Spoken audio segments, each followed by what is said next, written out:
selamat sore, selamat pagi, atau selamat malam buat sobat LYS. Bertemu kembali di podcast LYS Season 2 episode 28. Nah, kali ini menjadi episode terakhir di sesi atau tema self-talk. Nah, judul kali ini ialah Understanding Our Self-Talk bersama narasumber kita ya kali ini yaitu Mbak Yurike Setiawati, MPSI Psikolog. Hai Mbak, selamat sore. Sore, Mbak Gea, dan teman-teman semua yang nonton ya. Iya. Eh, Oke, Gimana nih Mbak kabarnya? baik, baik. Kapan hari sempat sakit sih, tapi sekarang sudah mulai oke kondisinya. Jadi pelan-pelan balik kerja lagi. Oke. Semoga segera pulih dan ini sobat ya sudah kangen nih sama Mbak Nike. Amin, amin. Terima kasih. Ya, Eh, semoga cepat balik ke ini ya, aktivitas awal. amin. Nah, oke. Mbak Nike, sekarang kita membahas tentang Mm, understanding our self-talk. Nih, mm, sebelumnya aku Oke, pengen tahu dong mm. tentang self-talk ini sendiri. Self-talk itu apa sih, Mbak? Oke, jadi self talk itu kalau diartikan harafiah kan self tuh diri sendiri ya. Talk itu bicara gitu. Jadi kalau diartikan secara harafiahnya memang kita berbicara pada diri sendiri gitu atau narasi yang kita katakan pada diri sendiri. Jadi inner voice lah gitu ceritanya ya. Nah, self talk itu memang munculnya bukan kata-kata seperti kalau saya ngobrol sama Mbak Kea begini ya, tapi lebih ke bentuknya pikiran. Jadi orang lain juga nggak bisa lihat karena kita ngomong sama diri sendiri. Dan pikiran itu bisa munculnya tentang macam-macam gitu ya temanya. Bisa tentang diri sendiri, bisa tentang orang lain, atau tentang situasi mungkin yang terjadi di sekitar kita. Jadi sebetulnya self talk itu memang merefleksikan pola pikir gitu ya atau kemudian emosi atau perasaan kita, bahkan nantinya itu juga bisa tampak di perilaku gitu. Jadi self talk itu penting sekali dan kita nggak bisa lepas dari yang namanya self talk gitu. Oke. Terus Mhm. bagaimana sih caranya untuk memahami self-talk yang kita lakukan? Iya, jadi self talk itu memang kita perlu kenal gitu ya sama diri sendiri kan. Tadi saya sudah sampaikan bahwa itu tuh refleksi dari pola pikir kita, kemudian perasaan dan perilaku yang pastinya unik gitu ya, beda satu sama lain gitu. Karena pengalaman kita beda, kemudian mungkin kepribadian kita beda. Jadi akhirnya sangat individual gitu ya, sangat personal. Nah, kalau tadi pertanyaannya gimana cara kita bisa mengenali ya? Atau gimana tadi pertanyaannya itu ya, Bagaimana, Mbak De? bagaimana caranya memahami self-talk kita? Memahami. Nah, supaya untuk memahami sama seperti kita memahami teman atau mungkin pasangan kita atau mungkin anak kita gitu ya, kita harus kenal. Jadi cari tahu dulu sebetulnya self talk kita tuh bagaimana gitu ya, atau inner voice kita di saat-saat tertentu itu seperti apa sih gitu. Kalau perlu mungkin dicatat. Jadi yang nomor satu adalah mengamati diri sendiri dulu gitu. Jadi misalnya, oh kalau aku di kantor atau mungkin di kampus, self talk-ku tuh apa sih yang aku dengar tentang diri sendiri gitu. Misalnya terima hasil ujian, nah itu Hmm, apakah ketika aku terima hasil ujian yang nggak terlalu bagus misalnya nilainya, atau mungkin kalau di dunia kerja terima hasil evaluasi atau terima kritik dari atasan itu, apa sih yang aku sampaikan ke diriku sendiri? Apakah aku jadi memukul diri dan merasa tidak berharga misalnya, atau misalnya bentuk self talk-nya itu, "Wah gagal deh, wah memang aku nih orang gagal, aku nggak mampu," begitu gitu ya.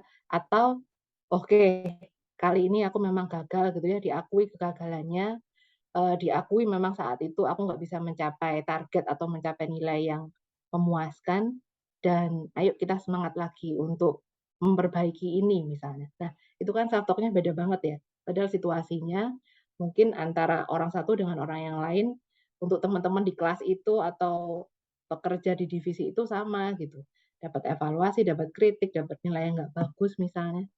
Tapi cara kita memahami atau point of view kita pada peristiwa itu bisa beda banget, dan itu sangat mempengaruhi self talk gitu. Jadi kenali dulu gitu ya, apa sih yang sering muncul di pikiran kita. Kalau perlu dicatat gitu ya, kapan munculnya, kayak tadi situasinya mungkin terima hasil evaluasi atau terima nilai gitu ya, atau mungkin itu ketika memandang diri kita di kaca misalnya, nah itu kan situasinya bisa lain-lain. Jadi apa yang kita sampaikan ke diri kita juga bisa beda-beda gitu. Jadi nomor satu itu, kenali dulu. Cari tahu dulu apa yang aku sampaikan. Karena kadang-kadang memang kita nggak sadar sih. Kalau kita nggak betul-betul ada intensi untuk memperhatikan atau mengamati diri sendiri itu bisa kayak lewat aja, gitu. Oh, berarti kalau Mhm. misalnya kita nggak terlalu aware atau tidak terlalu mengenal diri kita, Mhm, itu cukup bahaya juga ya untuk self talk itu sendiri ya? iya, betul betul. Jadi, ketika kita nggak mengenali self talk itu, kalau misalnya tadi kayak misalnya yang di contoh sebelumnya ya, ketika terima nilai atau terima evaluasi, kemudian kita ngerasa gagal, ngerasa nggak berharga, lalu kemudian melakukan hal-hal yang negatif misalnya, jadi misalnya nih ya, jadi minum minuman keras misalnya untuk menenangkan diri, atau mungkin melakukan hal-hal negatif lainnya gitu ya, untuk membuat rasa sakit itu pergi, ya self harm kah, atau kita merasa nggak berharga, lalu muncul pikiran untuk bunuh diri. Nah, itu kan bisa bisa kemana mana yang negatif gitu ya. Dan kalau tidak disadari itu bisa bisa langsung apa ya, seperti otomatis masuknya ke perilaku yang seperti itu karena berkaitan semua antara pikiran, kemudian perasaan atau emosi kita, lalu ke perilaku tadi yang saya sampaikan di depan. Makanya untuk menghentikan, eee, perilaku-perilaku yang mungkin jadinya impulsif gitu ya, atau mungkin perilaku yang kita lakukan tanpa pertimbangan lebih dulu karena hasil dari pikiran negatif, itu awalnya adalah menghentikan pikiran-pikiran ini. Mengenali dulu gitu ya, lalu kemudian bisa dihentikan nantinya, gitu. Oh, oke. Berarti bisa Mhm, berhubungan sama kepercayaan diri juga ya, Mbak, kalau misalnya kita iya, nggak terlalu banget. mengerti itu? Betul betul. Jadi misalnya tadi yang saya sampaikan di contoh, kan bisa beda-beda ya situasinya. Kayak tadi situasinya, dapat nilai atau dapat kritik. Sekarang misalnya saat kita menghadap cermin misalnya. Nah ini cewek-cewek biasanya ya, ya meskipun ada sih cowok yang begitu ya, tapi kebanyakan yang lebih rentan tuh perempuan tentang body image misalnya. Jadi kayak kita ngadep di kaca di rumah habis mandi gitu ya, dandan, terus kita biasanya lihat wajah ya kalau dandan, "Ih pipiku tembem nih, aduh hidungku kok agak bulet ya sekarang, ah spermaku aku nih nggak menarik, nggak penampilan fisikku nih biasa banget." Nah, nasib ini memang nasib deh kayak gini, dapat dapat wajah kayak gini, dapat badan yang nggak kayak model. Nah, itu kan narasi-narasi yang kita ucapkan ke diri sendiri ya. Nah, gimana caranya nanti kita bisa pede kalau kita ketemu pasangan misalnya, atau kita ketemu orang yang kita taksir misalnya, kalau kita sudah sering mengatakan itu pada diri sendiri, gitu. Nah, itu yang nanti akhirnya mempengaruhi kepercayaan diri juga. Oke, Mbak, gini, menarik nih. Mmm, Jadi kalau misalnya, mhm, pada awalnya, kalau misalnya kita udah mhm, mulai percaya diri sama self talk kita, mhm, terus terus tiba-tiba ada orang yang mengomentari diri kita nih, misalnya, mhm, mhm, eee, karena kita udah awalnya kita udah, "Oh, oke, sudah menerima," mhm, istilahnya kayak gitu. Terus mhm, tiba-tiba ada mhm, orang yang mhm, ngomong, "Ih, kok kamu jelek kayak gini-gini, bla bla bla." Terus tiba-tiba terpengaruh, Mbak. mmm. Sebenarnya apa yang harus dilakuin nih, kalau misalnya udah kayak gitu? Nah, kalau itu berarti ada komentar eksternal ya, maksudnya ada hal eksternal yang kita nggak bisa kendalikan gitu ya, terjadi. Terus bisa saja itu mempengaruhi self talk memang, betul. Jadi kadang self talk itu juga bisa dipengaruhi oleh situasi. Nah, itu kan situasional ya. Kita kadang nggak bisa kendalikan apa yang orang lain lihat di kita. Nah, kalau sudah begitu berarti kembali ke apa yang bisa kita kontrol gitu. Jadi kita mesti memilih, kita mau mendengarkan komentar buruk ini atau kita ya memilih untuk move on gitu. Jadi ya udahlah dia ngomong gitu ya sudah, tidak dijadikan referensi gitu ya. Kalau Oh, kita, terlalu mendengarkan pendapat seperti ini, itu kan bisa merusak diri sendiri gitu ya. Kecuali mungkin dia juga memberikan saran misalnya, warna lipstikmu kok kurang bagus ya di kamu, kayak misalnya gitu ya. Ya kita bisa nanya, kalau kita mau mengubah itu jadi agak positif, tanya aja, "Kamu menurut kamu yang positif di aku yang bagus di aku apa sih? Kalau ini nggak bagus ya?" Nah, itu kan akhirnya jadi problem solving ya. "Oh, kira-kira yang bagus yang ini loh warnanya." Nah, kita coba, cocok nggak? Oh, cocok. Jadi, komentar seperti itu mau kita jadikan baik atau buruk sebetulnya pilihannya juga di diri sendiri gitu ya. Nah, makanya Mmm, self talk yang positif itu perlu supaya ketika kita menghadapi situasi yang nggak terduga itu tadi, kita sudah punya cadangan yang positif gitu tentang diri kita. Sudah membangun image yang positif tentang diri sendiri. Itu kan perlunya self talk tadi ya. Jadi kalau kita punya self talk yang baik tentang tubuh misalnya ya, kayak tadi body image, nanti ketika ada komentar yang seperti itu nggak langsung kayak senggol bacok gitu ya efeknya. Jadi kita masih punya cadangan, ya masih percaya pada image yang kita bangun tentang diri sendiri bahwa kita positif kok, dan akhirnya bisa merespon itu dengan lebih nggak senggol bacok tadi, nggak langsung reaktif gitu ya responnya, gitu. Bahkan bisa membalik itu jadi pertanyaan, "Oke kalau gitu yang bagus buat aku apa?" Tuh. Atau kalau misalnya menurut kamu jelek, apa yang jelek dan apa yang bisa tak perbaiki? Nah gitu. Jadi kan akhirnya itu jadi konstruktif ya, percakapan itu. Gitu Mbak Ghea. oke. Terus, bagaimana sih caranya untuk mengidentifikasi si self talk itu Hmm. sendiri? Oke. Jadi memang self talk itu ada 2 macam. Jadi ada 2 kategori gitu ya.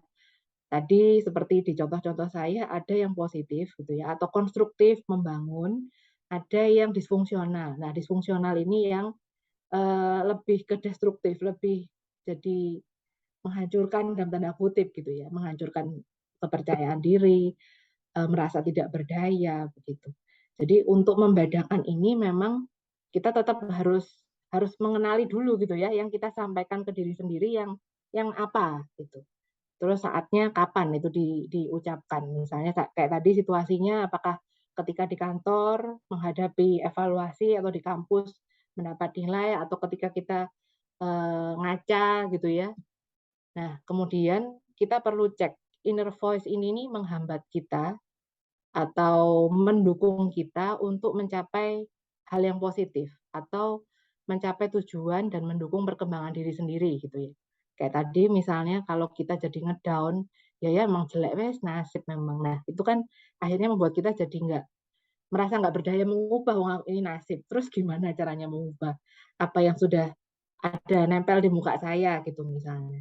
Nah, itu kan makin membuat kita down ya, karena kita ngerasa nggak berdaya untuk mengubah apa yang ada di diri kita gitu. Tapi akan beda kalau misalnya kita, mengubahnya jadi, oke, mungkin memang iya hidungku nggak semancung orang lain misalnya, atau pipiku memang tembem, tapi apa sih yang bisa aku lakukan untuk paling tidak mengurangi ini, oh pakai make up sih coba agak di-shading dikit gitu ya, atau mungkin aku berdandan lebih menarik misalnya, atau mungkin bukan kecantikan yang aku tonjolkan, tapi sisi pribadiku yang humoris misalnya. Nah, itu kan akan jadi berbeda gitu ya. Self talk itu akan berubah dari yang negatif, yang menghancurkan diri sendiri tadi dalam tanda kutip, jadi lebih membangun, begitu. Jadi ngeceknya begitu, ini tuh, destruktif atau efeknya baik apa enggak buat aku, atau ini jadi membuat aku jadi lebih baik gitu. Ngeceknya di situ, atau membuat aku makin berdaya, atau makin membuat aku nggak berdaya. Nah itu kan ada di jebakan berpikir ya, Mbak Ghea ya, Iya. gitu. Kalau ada makanya kita perlu kenali dulu, takutnya kalau kita nggak ngelihat jebakan-jebakan itu, jebakan Batman itu, kita terperosok dan eee, makin emosi negatifnya makin menjadi-jadi. Iya, betul, makin Mmm, intens gitu. oke. Cara ngeceknya begitu sih, antara yang positif atau negatif itu. Mmm, terus bagaimana sih caranya Mhm untuk peningkatan motivasi dalam self talk? Eee, mhm, iya, Gimana? betul. Jadi mhm. Self talk itu memang ada kaitannya dengan motivasi gitu ya. Motivasi kayak tadi yang saya sampaikan di contoh yang masalah ngaca tadi, kalau misalnya saya sudah punya penilaian negatif, kayak tadi penampilanku jelek, aku nggak punya hidung mancung itu sudah nasib, nah berarti bisa nggak ada motivasi untuk mengubah diri atau mengubah apa yang kondisi ini? Pasti tambah ngedrop ya. Nggak mungkin wis, percuma lah aku ngelakuin apapun ya, pasti ya gini-gini aja gitu. Nah, itu yang akan membuat kita jadi stop untuk tidak bisa berkembang gitu ya. Akhirnya nggak punya motivasi. Nah, caranya adalah yang nomor satu adalah stop gitu ya, menyetop pikiran itu, menghentikan pikiran-pikiran negatif tadi. Jadi kita hentikan, kan tadi sudah mengenali ya kalau ada pikiran seperti itu. Jadi itu dihentikan dulu. Jadi begitu keluar kata-kata, ya ya aku nih jelek nasib. Stop. Nah, stop itu bisa kita ngomong sama diri sendiri, bisa misalnya nepuk gitu ya, nepuk nepuk beneran gini, jadi kita kayak ngagetin diri sendiri, atau Oke. ada juga yang pakai karet gelang gitu di tangannya. Jadi ada salah satu klien saya yang akhirnya pakai cara itu, ternyata tuh manjur buat dia. Karena dia tuh sering kali pakai gelang atau karet yang bentuknya itu kayak karet gitu, jadi dicetes gitu loh. Jadi supaya membuat dia tuh jadi aware terus, oh sih ya, nggak boleh aku punya pikiran begini, harus diubah itu pikirannya. Nah, itu yang pertama kali harus kita lakukan, biasanya begitu. Kemudian kalau kita sudah berhenti memikirkan itu, kata-kata itu perlu diubah gitu. Jadi kayak tadi misalnya kita merasa bahwa ini muka ini nasib gitu ya, nggak bisa berubah. Oke, diterima dulu memang iya mukaku begini ini fakta gitu ya, yang aku lihat di cermin ini memang fakta, itu diterima. Lalu pertanyaannya diganti. Pernyataannya diganti, bukan jadi pernyataan yang aku jelek dan ini nasib, tapi diganti dengan pertanyaan. Sekarang bagaimana caraku mengubah penampilanku untuk jadi lebih menarik? Loh kan nggak jadi pernyataan terus-menerus yang mencerca diri sendiri ya, tapi jadi pertanyaan yang bisa memotivasi kita untuk do something gitu sama kondisi ini. Nah, nanti akhirnya kan kita jadi problem solving ya, jadi memecahkan masalah gitu. Oh iya ya, kan aku bisa pakai make up zaman sekarang canggih-canggih gitu ya. Jadi bisa shading atau mungkin menonjolkan wajahku yang lain yang lebih oke misalnya. Atau mungkin tadi itu nggak hanya kecantikan, kelebihanku ada sisiku yang lebih lebih menonjol misalnya humoris gitu ya. Kita tipe orang yang luas ngobrol. Nah, itu kan akhirnya jadi nggak ngedown lagi karena hanya penampilan atau karena body image kita yang buruk misalnya. Jadi memotivasi kita untuk berubah jadi lebih baik dan merasa lebih berdaya. Gitu, Mbak Gea. Oke, berarti juga, berperan penting untuk melakukan Mhm, self-love itu sendiri ya berarti ya? Jadi, betul. untuk menyadarkan diri sendiri juga, eee, kalau misalnya, "Eh, udah nih, jangan kayak gitu kan." Jadi kayak Iya iya, kita juga yang harus betul. menghentikan itu kan ya? Iya, betul. Karena kan self talk tadi berupa pikiran ya, orang lain nggak tahu gitu. Kita lagi mikir apa kan nggak ngerti ya, taunya kayak kita cuma diem aja gitu mungkin ya. Atau mungkin kita murung, tapi narasi atau kata-kata yang ada yang muncul di pikiran atau mungkin kadang-kadang bahkan ada yang seperti mendengar gitu ya, auditorinya jalan gitu, kayak ada suara yang ngomong. Nah itu kan orang lain nggak dengar. Jadi kita memang perlu punya kemampuan untuk menghentikan pikiran. Jadi stop overthinking, stop our thoughts gitu ya. Supaya bisa di-rephrase atau bisa diubah kata-katanya jadi lebih menyemangati diri bukan malah membuat diri kita jadi down gitu. Nah, Nah, caranya macam-macam tekniknya. Ya, tadi tuh kayak ngetes gitu ya. nah, tadi yang Mbak sebutin tadi soal mendengar Mhm. juga tuh. Mhm. Jadi penasaran sama yang mendengar itu. Nah, berarti selama ini kalau misalnya kita kita tiba-tiba mendengar mendengar kayak, oke, lagi mikirin sesuatu, terus tiba-tiba ada Mhm dua mhm. dua suara nih, ada 2 Mhm suara. mhm mhm mhm. Kalau misalnya di sinetron mungkin ada gambaran malaikat Oh, sama setan gitu ya, kayak Superman. gitu. Jadi Iya iya iya. itu sebenarnya memang ada atau gimana sih, Mbak? Iya iya, bisa begitu. Karena kan sebetulnya self talk itu, juga bagian dari pengalaman hidup kita gitu ya. Jadi self talk itu memang dibentuk dari pengalaman kita di masa lalu ya, pengalaman masa kecil pastinya ya. Nah, pengalaman masa kecil itu berkaitan juga dengan apa yang disampaikan orang tua, disampaikan guru, disampaikan teman, dan itu akhirnya jadi kesimpulan gitu ya. Kan otak manusia ini canggih ya, Mbak Gea. Jadi bisa menyarikan semua kata-kata kita yang kita terima di masa lalu dan itu jadi referensi akhirnya. Nah, itu yang kalau sampai parah gitu ya, sampai betul-betul merasa nggak berharga, merasa akhirnya kesimpulannya seperti itu ya, merasa nggak berharga, aku nih nggak layak, itu kan artinya ada sesuatu yang menyakitkan terjadi di masa lalu. Nah, itu nanti kaitannya sama trauma. Nah, itu yang nanti akan diproses biasanya kalau trauma sudah nggak bisa menolong diri sendiri, biasanya begitu. Butuh bantuan gitu ya. Butuh support yang lebih besar gitu, lebih profesional untuk menangani kasus trauma. Biasanya begitu sih. Tapi memang iya, kadang-kadang suara-suara itu tuh suara dari masa lalu kita. Jadi yang negatif itu biasanya dari pengalaman kita yang traumatik gitu tadi, atau mungkin pengalaman yang sangat nggak menyenangkan itu. Kemudian yang positif itu bisa jadi memang ya kita sebetulnya aslinya nih orang yang optimis, sebetulnya begitu. Kan ada ya yang memang sebetulnya aslinya temperamennya dia itu temperamen orang yang mudah beradaptasi, tapi karena situasi lingkungan dulu ketika tumbuh di keluarga tidak mendukung, akhirnya jadi jadi ada peristiwa-peristiwa trauma atau yang nggak menyenangkan yang akhirnya membentuk eh, membentuk bagaimana dia melihat dirinya sendiri gitu. Nah, itu yang nanti perlu dibukakan gitu. Itu sudah perlu orang lain berarti gitu. Oke, kalau misalnya terjadi Mm, trauma yang akhirnya membuat mm, dirinya itu semakin mm, selalu berpikiran negatif.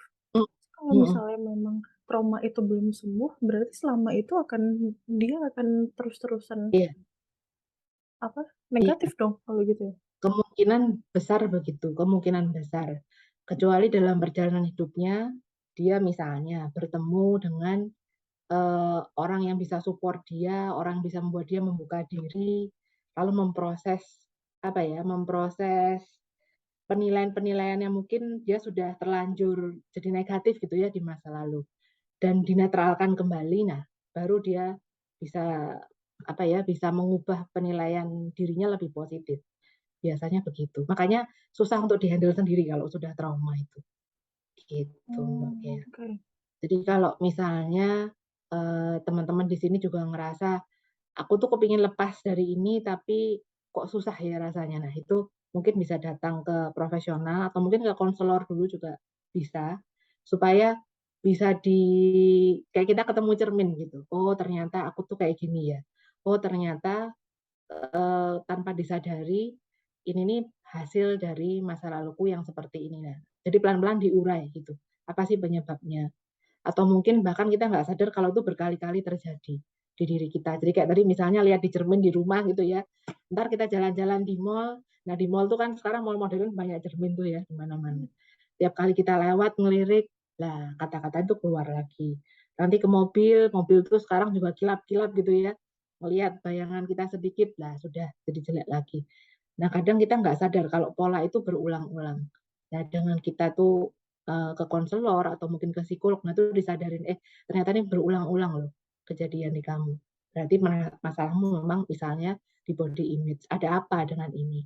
Dulu di masa lalu apa yang terjadi misalnya. Nah, nanti dibantu untuk di let go, kemudian pengalaman negatif itu diambil positifnya apa gitu ya untuk diri kita sekarang. Nah, nanti kalau sudah itu dia sudah bisa berdamai dengan itu, bisa move on, biasanya jadi lebih bisa tahu problem solvingnya gimana untuk ke depan. Gitu sih kurang lebih ya prosesnya ya. Gitu Mbak Gia. Terus, untuk yang memang belum pernah melakukan self talk nih, Mm-mm. gimana sih caranya untuk memiliki self talk yang baik, Mbak? Eh, Biasanya ya orang-orang yang punya self talk yang positif itu ada karakteristiknya. Yang nomor satu itu biasanya orang yang realistis sama kondisi dirinya. Jadi punya self talk yang positif itu bukan berarti dia anti stres gitu ya. Enggak, tetap dia akan stres, tetap akan down gitu ya.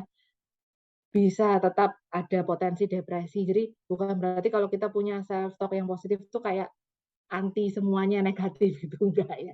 Itu saya disclaimer dulu. Jadi nggak harus begitu. Jadi yang nomor satu yang harus kita punya gitu ya, kalau mau punya self talk yang positif tuh harus realistis sama kondisi diri sendiri. Kalau memang kita gemuk ya memang diakui kita gemuk gitu ya. Kalau kita memang punya fisik yang misalnya hidungnya pesek, nggak terlalu mancung kayak saya gini nih, pipinya tembem gitu ya itu diakui gitu bahwa itu memang mungkin kelemahan kita. Kemudian yang kedua, punya harapan atau tujuan yang jelas. Kemudian tahu cara-cara yang spesifik juga untuk mencapai itu. Misalnya memang Anda memutuskan bahwa fisik yang kurang oke ini perlu diubah gitu ya. Oke, karena aku sekarang memang posisi badannya gemuk nih, aku perlu lakukan sesuatu supaya aku mau misalnya tampil lebih cantik, pakai baju-baju yang lebih modis misalnya. Berarti tetapkan tujuan, tujuanmu mau apa gitu. Misalnya, oke, aku pengen nurunin berat badan, berapa? Nah, kan spesifik ya. Oke, aku menurunin berat badan 3 kilo dalam waktu 1 bulan. Nah, itu kan spesifik sekali. Oke, caranya gimana? Nah, lalu disusunlah cara-caranya. Jadi selain mereka realistis, itu tadi, tahu apa yang mau dicapai, apa yang mau dituju, itu ya, goalnya apa, kemudian caranya bagaimana. Kemudian yang ketiga, percaya bahwa dia berdaya. Nah, ini yang tadi saya bilang juga ada di trauma gitu ya. Orang-orang yang mengalami trauma tuh biasanya percaya bahwa dia nggak berdaya. Gitu. Jadi itu yang dengan konseling, dengan support dari keluarga atau teman-teman yang dia percaya, itu bisa di-restore ulang gitu ya kalau komputer itu. Jadi diyakinkan bahwa kamu tuh bisa loh mengubah kondisi ini. Bukan berarti kamu nggak bisa ngapa-ngapain gitu. Jadi penting sekali kepercayaan ini bahwa aku berdaya dan punya kemampuan untuk mencapai tujuan yang aku set tadi, yang aku tetapkan tadi. Kemudian yang keempat, kita perlu belajar untuk peduli gitu ya, penuh kasih sayang dan penghargaan pada diri sendiri. Karena kita nggak bisa kontrol situasi yang ada di sekitar kita gitu. Kayak tadi tiba-tiba dapat dapat apa tuh, dapat kritik, kamu kok nggak cantik sih pakai baju ini misalnya. Atau kok gini sih, kok gitu sih gitu ya. Kalau kita nggak punya rasa peduli, nggak punya penghargaan pada diri sendiri, itu tentunya kayak bom yang dilempar yang kita nggak siap terima gitu ya. Pasti menghancurkan diri sendiri dan percaya sama yang negatif-negatif itu.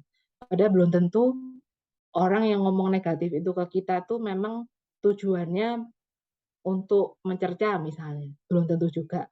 Tapi bisa jadi memang kita nggak masalah, sudah cantik, tapi memang karena ya dia kepingin jelek-jelekin kita aja terus ngomong kayak gitu. Nah, itu kan bisa juga ya. Kita nggak tahu intensi orang lain menyampaikan itu apa kan kita nggak ngerti. Itu di luar kendali.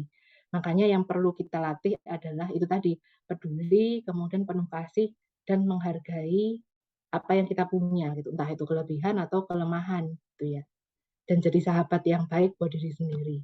Bukan jadi sahabat yang mencerca gitu ya atau makin membuat kita jadi ngerasa nggak berdaya gitu. Jadi kalau mau mengubah self talk kita jadi positif, coba lakukan hal-hal ini gitu ya. Jadi coba sih realistis sama kondisi kita, kemudian punya harapan. Kalau memang itu nggak sesuai harapanmu ya, coba sih apa yang bisa kamu lakukan untuk supaya itu bisa jadi paling tidak jadi terwujud lah untuk kita, versi kita sendiri gitu ya. Gitu. Dan yang pasti itu harus diawali dengan self awareness tadi. Jadi harus mengenali diri sendiri, kemudian welas asih pada diri sendiri tadi. Jadi kita bisa pakai kata-kata yang menyemangati gitu ya. Gitu sih Mbak Gea prosesnya. Jadi memang kita nggak bisa disamakan sama semua orang ya, gimana Iya, betul.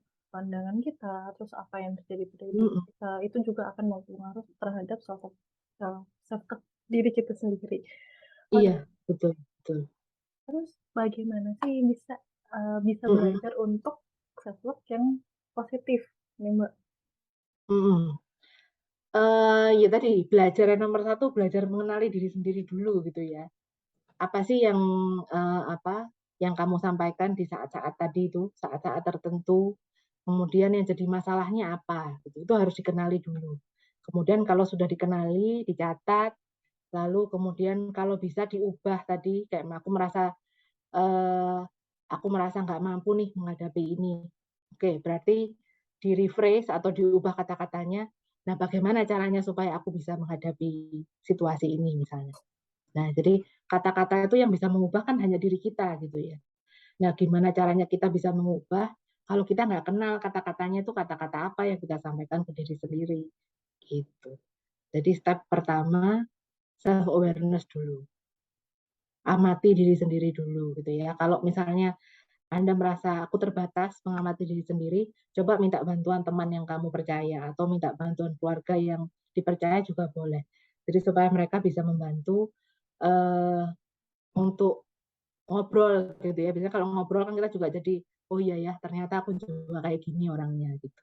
Jadi seperti kita punya cermin buat ngobrol, itu juga bisa membantu supaya self awareness kita meningkat. Tapi ya cari orang yang support ya, jangan cari orang yang tadi kritikal sekali ya sama kita nanti malah tambah ngedown gitu. Jadi supaya orang-orang yang kita yang bisa memberi masukan baik tadi bisa memberi support gitu yang positif bahwa kita tuh nggak hanya negatif aja tapi punya banyak hal yang positif yang kita nggak sadari gitu. Lalu itu diproses gitu Mbak Kia. Jadi Hmm. step pertamanya adalah self awareness. Lalu nanti kalau sudah aware baru kita bisa menerima gitu ya, mengakui. Jadi menerima atau mengakui itu bukan berarti kita suka loh sama fakta itu. Kayak misalnya saya mengakui bahwa saya memang gemuk. Nah, apakah saya suka gemuk? Ya enggak gitu ya. Tapi kan saya mengakui bahwa kelemahan saya itu misalnya. Atau memang saya gagal dapat nilainya misalnya 30 gitu ya. Nah, itu kan nggak bisa juga dibilang itu berhasil atau kayak nggak ada masalah gitu ya. Kenyataannya memang nilai itu bermasalah dan memang itu gagal. Nah, tapi kan bukan sampai di situ saja titik gitu kan enggak ya. Bagaimana caranya saya move on dari sini gitu.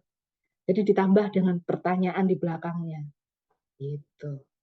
Berarti lebih mencari solusi yang harus dipecahkan untuk Ya, betul. mengatasi permasalahan-permasalahan itu ya. Betul, betul. Karena kalau kita tuh bisa menyelesaikan masalah itu, kita jadi ngerasa berdaya kan.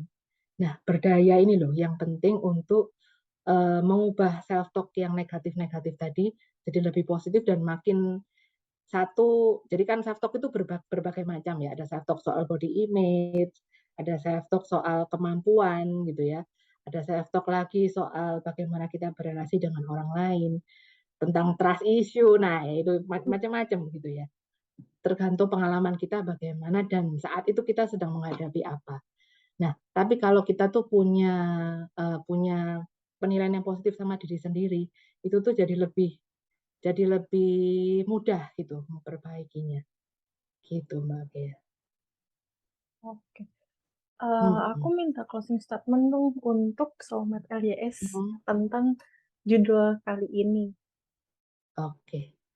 Baik, jadi dari saya teman-teman, kalau saat ini Anda masih punya atau merasa gitu ya, tadi mengenali, oh iya ya ternyata self talkku masih banyak yang disfungsional. Itu nggak usah khawatir, nggak perlu makin down, gitu ya. Jadi ini bisa diperbaiki. Jadi self talk itu bukan terus kalau aku negatif, ya negatif selamanya gitu ya. Enggak.